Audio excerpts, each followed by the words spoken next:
अभिवादन करतो. जागतिक आदिवासी दिन त्यांना देखील अभिवादन करतो. आणि आमदार सत्यजित तांबे यांनी गेल्या 6 महिन्यापासून पुणे नाशिक रेल्वे जो आहे मूळ प्रकल्प तो आहे त्या पद्धतीने झाला पाहिजे त्याला सुरुवात केली. 3 महिन्यापूर्वी देखील गारगावच्या परिसरामध्ये एक पुणे ते नाशिक पर्यंतच्या सर्व लोकप्रतिनिधींना त्यांनी बोलवलं होतं. त्या मीटिंगला मी उपस्थित होतो. आणि त्यानंतर राज्य सरकार असेल केंद्र सरकार असेल यांच्याकडे देखील वेळोवेळी त्यांनी पाठपुरावा केला. लोकप्रतिनिधी स्वर्गीय किसनरावजी बानकेले असतील, शिवाजीरावदादा आढळराव पाटील असतील, डॉक्टर अमोल कोल्हे असतील यांनी देखील संसदेमध्ये हा प्रश्न आपल्या भागाचे प्रतिनिधी तिकडच्या खासदारांनी त्या भागाचे प्रतिनिधी म्हणून मांडण्याचा प्रयत्न केला. आणि म्हणून ही गेल्या अनेक वर्षांची जी मागणी होती तर त्या मागणीला देखील 2013 सालामध्ये प्रथमतः पवन कुमार बन्सल यांनी रेल्वे मंत्री असताना मंजुरी दिली. त्यानंतर 2016 साली सुरेश प्रभूंनी देखील दिली. त्याच्या आधी कलमाडी साहेबांनी देखील त्याला मंजुरी दिली.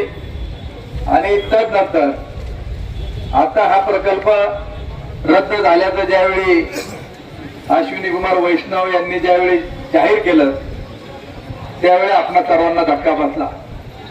कारण काय, जीएमआरटी. मला आपल्या सर्वांना या निमित्ताने सांगायचे की जीएमआरटी पहिली आली का रेल्वेचं पहिलं चालू झालं? पहिली जीएमआरटी आली घोडदला. किती साली आली? 87 सालामध्ये 86-87 ला जीएमआरटीच्या कामाला या परिसरामध्ये घोडाच्या आणि तिथपासून एक जवळपास 15 किलोमीटरच्या रेडियस मध्ये त्यांनी वायसेफचे 37 अँटिना उभे केले. त्यातच आमच्या गावामध्ये देखील 2 उभे केले. आणि मग जर जीएमआरटीची जर अडचण होती तर मग 13 सालामध्ये 16 सालामध्ये या रेल्वेला सरकारने मंजुरी का दिली हा आमचा पहिला सवाल राज्य सरकार असेल केंद्र सरकार असेल त्यांना त्या ठिकाणी आहे. 18 ते 2020 सालामध्ये त्याला एपीएलएस आपण ज्याला म्हणतो फायनल लोकेशन सर्वे तो करण्यात आला.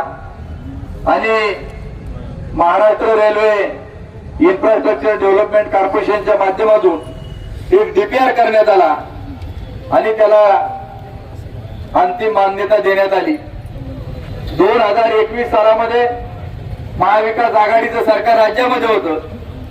अजितदादा उपमुख्यमंत्री आणि अर्थमंत्री असताना त्यांनी देखील विधानसभेमध्ये सेमी हायस्पीड रेल्वे होणार म्हणून त्याला देखील मान्यता दिली. आणि सरकार याचा राज्याचा निम्मा खर्च उचलणार हे देखील घोषित केलं. आणि मग जमिनीचं भूसंपादन सुरू झालं. बाबाजीनं सगळं काही याच्या सविस्तर सांगितलं की लोकांना किती पैसे देण्यात आले काय आले. आता नोटिसा त्यांना त्या ठिकाणी देत आहेत की आमचे पैसे तुम्ही त्या ठिकाणी पाठीमागे आम्हाला दिले पाहिजेत. परंतु मला या निमित्ताने सांगायचे की एवढी तज्ञ लोक जीएमआरटी मध्ये असताना रेल्वेचा ज्यावेळी डीपीआर करण्यात आला त्यावेळी यांनी बसून सल्ला मसलत करून राज्य आणि केंद्र सरकारला ही रेल्वे या ठिकाणी होऊ शकत नाहीत हे यांनी का सांगितलं नाही याचा देखील खुलासा व्हायला पाहिजे. नाही semi high speed 200 kilometre per hour नि पळणारी रेल्वे झाली तर पहिल्यापासून लहानपणापासून आपल्याला गुरुजी शिकवायचे जुग जुग जुग जुग आगीन गाडी. मी म्हणतो नाही 200च्या स्पीडची 100च्या स्पीडची तर रेल्वे करायला काय अडचण तर नाही जमायचं आपल्याला 100च्या स्पीड 100च्या स्पीडची आम्हाला द्या पण ती द्या ती रद्द करू नका हे आमचं सरकारला त्या ठिकाणी सांगणं आहे. मला मनापासून सत्यजित तांबेंना या निमित्ताने धन्यवाद द्यायचे. जर सरकार जर आपल्याला काय देत नसेल तर रेल्वे नाही कुणाच्या ती आहे आमच्या आणि त्यासाठी हा लढा त्यांनी पुकारला. बाबाजी सासकर यांनी कृती समितीचा प्रमुख म्हणून इथं हे काम सुरू केलेलं आहे.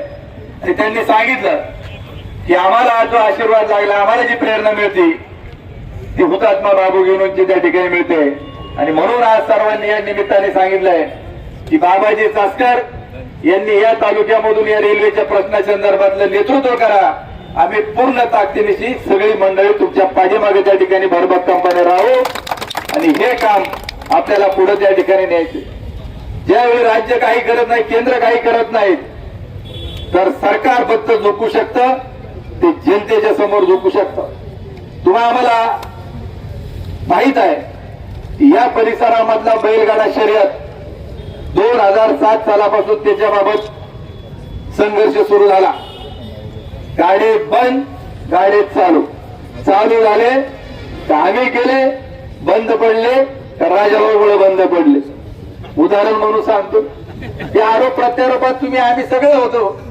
कधी आपण एकमेकाच्या विरोधात बोललो, आमच्यामुळे झालं, त्यांच्यामुळे नाही झालं, त्यांच्यामुळे झालं नाही म्हणा, यांनी काहीच केलं नाही. पण आज आनंद एका गोष्टीचा आहे की रेल्वे बाबत सगळ्यांचं एकमत झालं, फक्त ठिकाणं 2. पण त्याच्या बाबत बाबाजीनं स्पष्टीकरण दिलं. पत्रकारांनी आम्हाला विचारलं, आम्ही त्यांना सांगितलं की शेजारच्या जुन्नर तालुक्यात 3 ठिकाणी आज आंदोलन त्या ठिकाणी होतात. त्यामुळे तुझ्या कोंबड्याने का आमच्या कोंबड्याने पण सगळ्यात आमच्या दृष्टीनं उजाडणं महत्वाचं आहे. रेल्वे चालू झाली पाहिजे हे आमच्या दृष्टीनं अत्यंत महत्वाचं आहे. ज्यावेळी सरकार काही गांभीर्याने बिबट्याचा प्रश्न हातात घेत नव्हता म्हणून आपण रस्त्यावर उतरलो. 21 तास रस्ता बंद केला आणि बिबट्याचा प्रश्न अंशतः मान्य लागला. तदनंतर दिवसा विजेचा प्रश्न असेल त्याच्याबाबत आपण लढलो, कांद्याच्या आंदोलनाबाबत लढलो. म्हणून आज कांदा कुठेतरी 300 रुपयापर्यंत गेला. ना राज्य सरकार ना केंद्र सरकार कांद्याची खरेदी करत आहे, परंतु आपण त्यावेळी लिलाव बंद पाडले. जुन्नरचे पाडले, आंबेगावचे पाडले, खेडचे पाडले, नाशिकचे पाडले. रोहित दादांनी नेतृत्व केलं आणि म्हणून कुठेतरी कांद्याचे आज लोकांना 2 पैसे त्या ठिकाणी मिळत आहेत. आज सत्यजित तांबे यांच्या नेतृत्वाखाली आपण सगळेजण एकत्र येऊ. माझं तर म्हणणं आहे बाबाजी की आपल्याला आता हे झाल्यानंतर आजचं आंदोलन एक दिवस आपण सत्यजित तांबेला या निमित्ताने इथं बोलू आणि त्यांना सांगू की तुम्ही पूर्ण ताकदीनिशी लढत राहा. जोपर्यंत रेल्वे होत नाही तोपर्यंत तुम्ही माघार घेऊ नका. आम्ही सगळे त्यांच्या पाठीमागे भरभक्कमपणे त्या ठिकाणी राहू. आमदार खासदार हा प्रश्न बाजूला त्या ठिकाणी राहू द्या.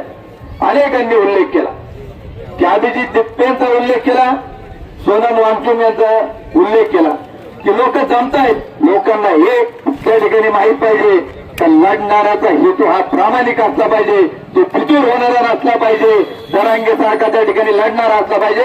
जनता त्यांच्या पाठीमागे राहिल्याशिवाय त्या ठिकाणी थांबणार नाही आणि म्हणून आपण हा लढा त्या ठिकाणी लढत राहू.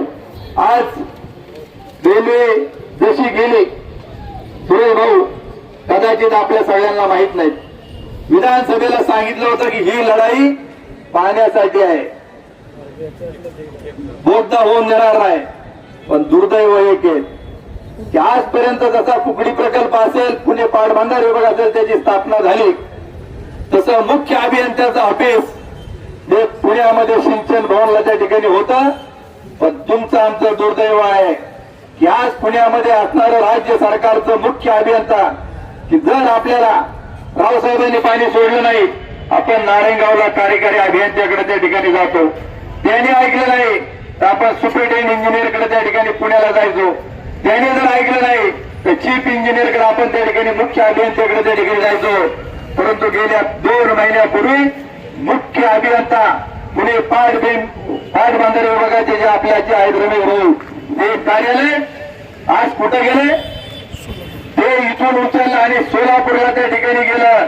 मग आमचं म्हणणं आहे का लोकप्रतिनिधी म्हणून राज्य सरकारचं अस्तित्वात आल्यापासूनचं कार्यालय सोलापूरला का गेलं, तुम्ही हे लोकांना का सांगत नाही, हा देखील आजच्या निमित्ताने त्यांना सवाल आहे. या रेल्वेचे जे आपल्याला फायदे होणार आहेत, प्रवासातला वेळ वाचेल, त्याचबरोबर खर्चामध्ये बचत होईल. सगळ्यात स्वस्त जर काय असेल तर ती जलवाहतूक, जहाजाचा प्रवास हा सगळ्यात स्वस्त. 2 नंबर रेल्वे, 3 नंबर रोड आणि 4 नंबर विमान हवाई वाहतूक. आज आपल्या परिसरामधून जर रेल्वे गेली तर आपल्या सर्वांना माहिती आहे की आपल्या भागात नाही पण मधल्या काळामध्ये उज्जैनला ट्रेन भरून निवडणुकीच्या काळात गेल्या. किती जातात एका ट्रेन मध्ये लोक? 2700च्या दरम्यान ऍडिशनल जर आपण त्याला बोगी जर जोडल्या 2,500 ते 2700 पर्यंत, 2,500 ते 2700 पर्यंत लोक जातात. मी म्हणतो 2,500 लोक धरा. आज रस्त्यावरती सगळ्यांना इकडे जर जाण्या येण्याकरता आपली वाहनं जर न्यायला लागत असतील आणि एका गाडीत सरासरी 4 माणसं जर बसली आणि 2,500 लोक याच रस्त्याने जर रेल्वे मधून त्या ठिकाणी गेली तर 2,500 ला 4 लोकांनी जर भागलं तर किती? जवळपास 600 गाड्यांचं वाहतूक याच्यावरून कमी होईल. लोकांची बचत, त्याबरोबर प्रदूषण त्या ठिकाणी कमी होईल, वेळ वाचेल. याचा हिशोब देखील आपण सर्वांनी करणं गरजेचं आहे. आज या भागात निर्माण होणारा कांदा वॅगनने तो परराज्यामध्ये जाईल, बंदराच्या ठिकाणी जाऊ शकतो कमी खर्चात, त्यामुळे शेतकऱ्याच्या दरात वाढ होईल. पंजाबवरून जो बटाटा आपल्याला येतो तो जर वॅगनने आला, जसं सिमल्यावरून खाली पंजाबला ट्रेनने त्या ठिकाणी आणला जायचा, जर रेल्वेने जर तो आला तर आपल्याला बटाट्याचं बेन देखील स्वस्त होऊ शकतं आणि त्याचबरोबर शेतीमालाची वाहतूक कमी खर्चामध्ये होते. आज खतं जर घ्यायची असतील, सिमेंट जर घ्यायचं असेल तर ते एकतर नगरला डेपोला लागतं किंवा तुम्हाला लोणी काळभोरला उतरावं लागतं किंवा बारामतीला लागतं आणि तिकडून जी वाहतूक ट्रकने आपल्याला करावं लागते. त्याच्यामुळे आपल्या भागामध्ये सिमेंट आणि खत हे देखील जादा खर्चाने आपल्याला खरेदी करावं लागतं. त्याचबरोबर साखर जर आपल्याला निर्यात करायची असेल कारखान्यांना तर ती देखील आपल्याला खडकीला न्यावी लागते. तर हे जे काय आपले फायदे होणार होते ते आपले काही आता आज रेल्वे नसल्यामुळं घेता येत नाहीत. पण उद्याच्या काळामध्ये आपल्याला ती रेल्वे कुठल्याही परिस्थितीमध्ये आणायची, यासाठी आपल्याला त्या ठिकाणी काम करणं हे गरजेचं आहे. आणि मला या निमित्ताने आपणा सर्वांचा अधिक वेळ न घेता आपण सर्वांनी या रेल्वेच्या बाबत वेगवेगळ्या प्रकारचं मार्गदर्शन सर्वांना केलेलं आहे. एवढंच या निमित्ताने सांगतो की जसं आपण जे काय आहे की बिबट्याचं आंदोलन, दुधाचं आंदोलन, कांद्याचं आंदोलन, दिवसा विजेचं आंदोलन याच्यामध्ये लढलो, तुमच्या माझ्या पदरात काही ना काहीतरी पडलं. म्हणून उद्याच्या काळामध्ये देखील हे आंदोलन आपल्याला निश्चित तीव्र त्या ठिकाणी करायचे. राजाभाऊंनी उल्लेख केला की वाडवडील गेले, त्यांचे रेल्वेचं स्वप्न अपूर्ण राहिलं.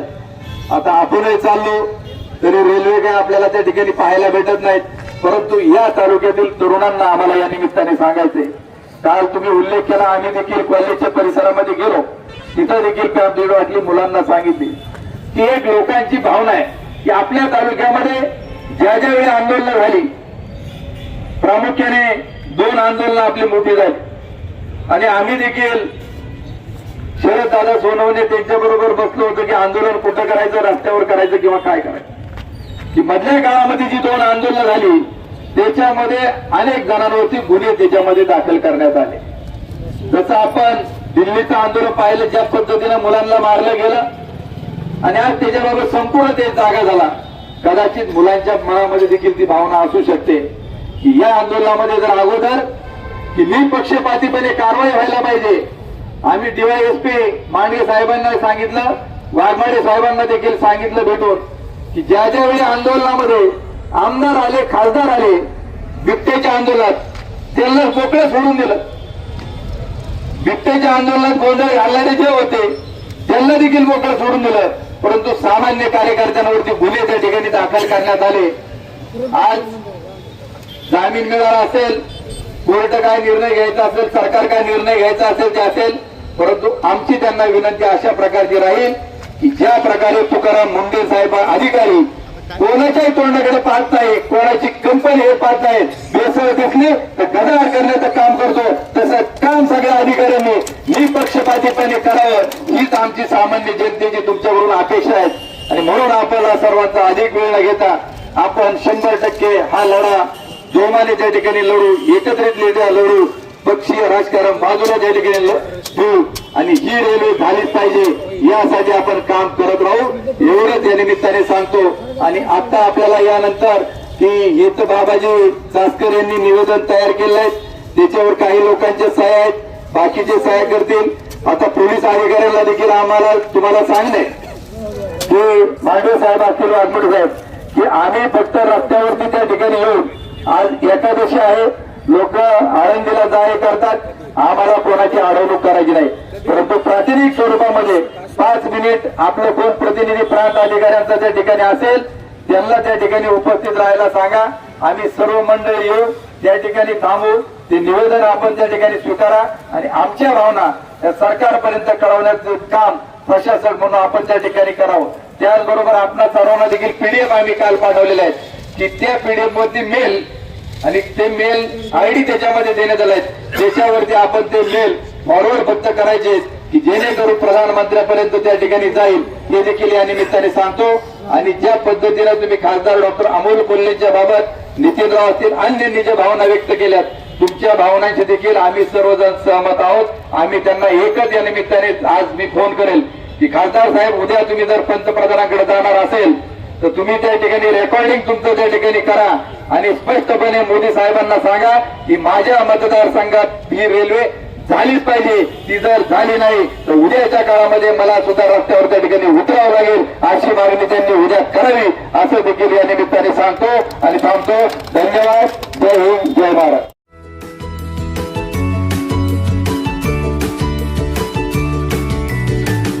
बातम्या शेतीच्या,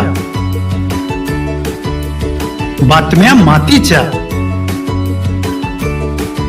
बातम्या अन्यायाच्या, गुन्हेगारीच्या,